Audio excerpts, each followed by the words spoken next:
All right, top of the morning to y'all. It's probably, I don't know, like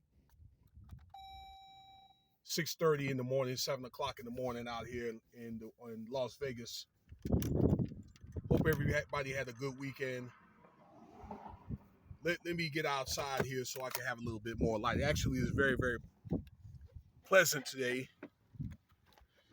Actually, 75, believe it or not. 75 degrees in June. And it's usually a lot hotter today. I guess that climate change thing, now that's a lot better. So I want to talk about this story that really, really disturbed me, right? This dude, Derek John Thompson, okay? There were 5 women out in Minneapolis that were killed over the weekend, okay? Between the ages of 17 and like 20. One graduated from high school. The other 4 were like in college. One taught Sunday school at a mass. These women were Somali women. They had hair covers. They were very pretty women, okay? I can't predict or try to judge, I'm not saying judge, but determine what religion that they were because they had head covers, okay? So, but I do know that the boss director has spoke about these ladies and all that, okay, that they're very inspiring ladies. I do know that they were Somali.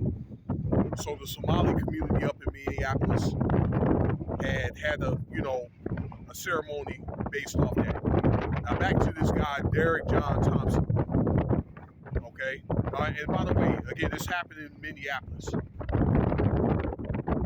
He was the son of John Thompson, which was a former Minnesota state senator. Okay? This guy had came off the interstate, 35 West. Okay? And it was over 100 miles an hour. That's what the state police trooper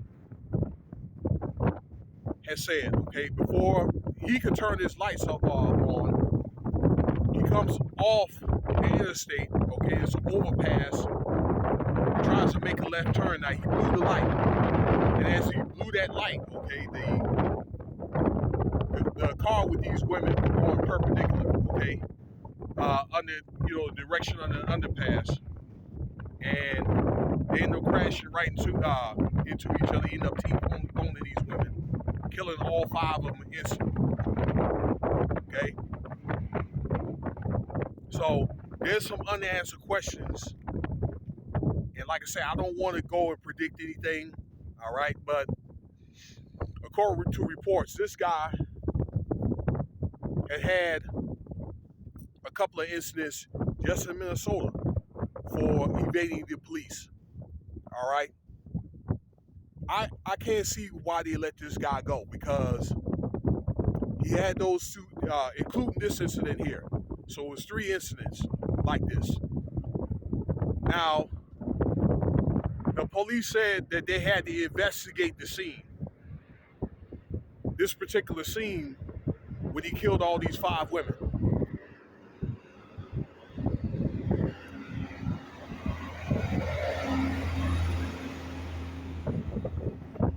Okay?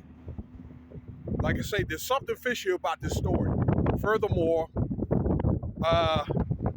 it prompted an investigation with the state police that he had a charge in California.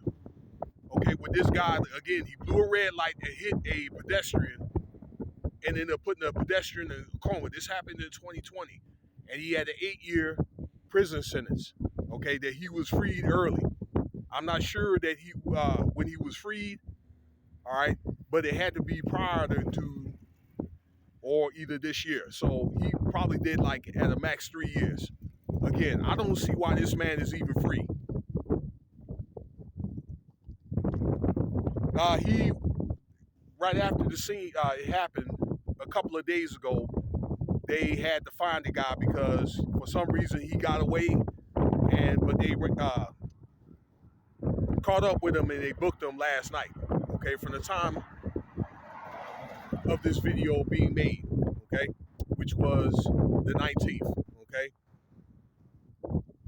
My condolences go out to the family of those young ladies.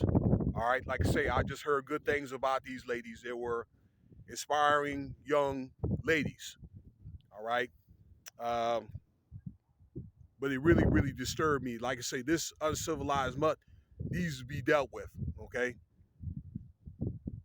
like I say, I don't see why they let this guy get away. Maybe connections. I'll say it like that. Okay, again, as I said before, and I said maybe. You know, his father was a senator. It speaks weight. So let me know what you think about the video here. All right, it's really, really a sad thing. I hate to really bring sad news to you and so forth. All right, but it's just some people that I don't know. They just don't need to be in the streets. Okay, but then again, that's not all his fault. All right, because I just think that the law enforcement up there, down in California, they failed. Okay, peace.